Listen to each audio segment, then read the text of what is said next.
Alright, in this video we are going to learn how to use the reference angles that we learned in the last video to find the cosine and sine of t. And the first video I'm going to do just degrees, and then the next video I'll do just radians. Alright, so let's look and see if I have the cosine, if I want to know the cosine of 315 degrees. Now, the first thing that I want to do is I want to find out what quadrant. So step one, what quadrant am I in?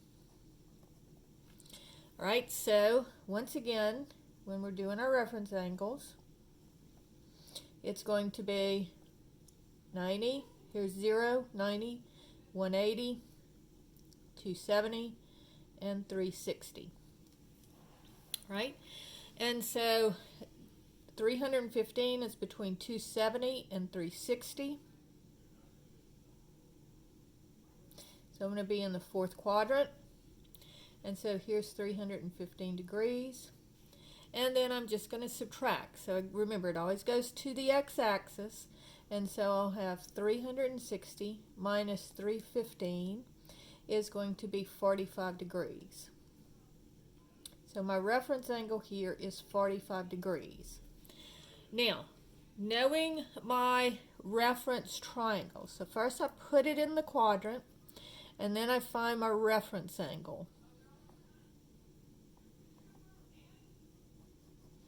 Then I think of my two little reference triangles.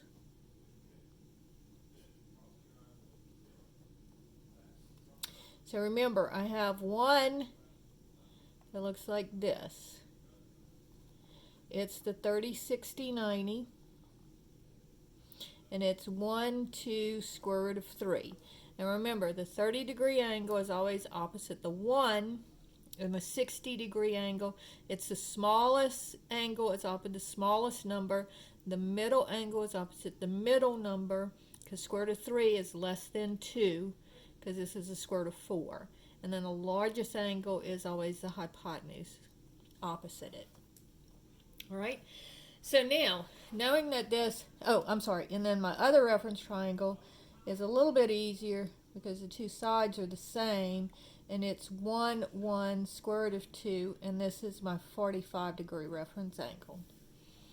Alright, so then I'm going to look at my reference angle, and I'm going to say, okay, it's a 45-degree angle, and so it's going to be 1, 1, square root of 2. So this is going to be 1, 1, square root of 2. Alright, so now I have that, and then I say, I'm not in the first quadrant, so something is negative. So that's my question now. What is negative? So here, if I start at my origin, I'm going over positive 1. So my x-coordinate is positive, but look, I'm going down 1. So this would be negative. Alright, so in this case, they wanted to know what is the cosine of 315 degrees. So this is my 315 degree angle, but I'm really using my reference angle here. And so the cosine is adjacent over hypotenuse. So it's 1 over the square root of 2. Or that's the same as square root of 2 over 2 if I multiply numerator and denominator by the square root of 2. And at this point you should know that. So 1 over the square root of 2 is the same as square root of 2 over 2. Alright, problem number 2 says, what is the sine of 150 degrees? Alright, so again, draw my draw my axes, and I have 0, 90, 180, 270, and 360. So where is 150 degrees? Well, it's in between 90 and 180. I'm going to draw it here. And I just draw it in that quadrant. I'm not really worried about how big the angle is. I usually just make it look like about 45 degrees, but it doesn't matter what you draw it as. So here's 150 degrees. And so remember, I'm going to the x-axis always for my reference angles. And so this is going to be 180 minus 150. So this would be a 30-degree angle. So this should have been smaller, but I don't really care. All right? So then I look at my reference triangle, and I say, okay, so first, what quadrant? Then I look at my reference angle by subtracting. Then what quadrant am I in? Well, and then what's my reference angle? Well, it's a 30, 60, 90. So my opposite is going to be 1. My hypotenuse will be 2. And the adjacent will be the square root of 3. So opposite is 1. So it's 1 to square root of 3. Now, the last part is, what is negative? So starting here at my origin, notice I'm going backwards in the x direction. So I'm going in the negative x direction, but I'm going up. So the y is going to be positive. And so when it says, what is the sine of 150 degrees? Well, this is the 150 degrees, but I'm looking at my reference angle. So this is going to be, sine is opposite over hypotenuse, so it would be 1 over 2. All right? Now let's do one that's negative. So if I have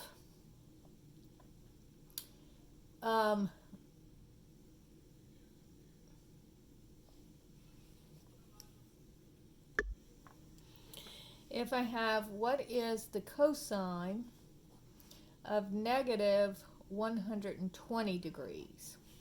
All right, so again, draw my axes, and this time I'm going clockwise. So here's 0, here's negative 90, here's negative 180, here's negative 270, and here's negative 360. And so negative 120 would be somewhere between negative 90 and negative 180. So I'm going to draw it in here.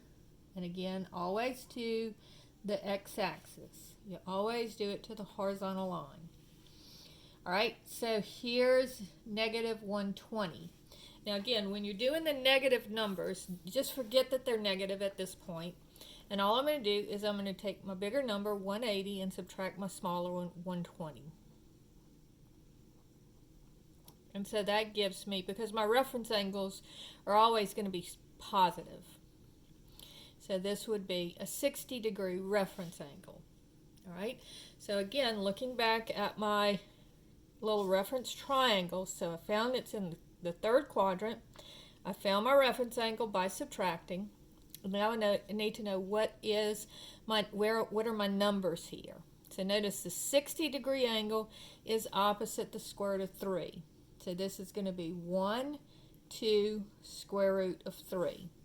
Hypotenuse is always 2, and then my opposite, my 60-degree angle is my square root of 3.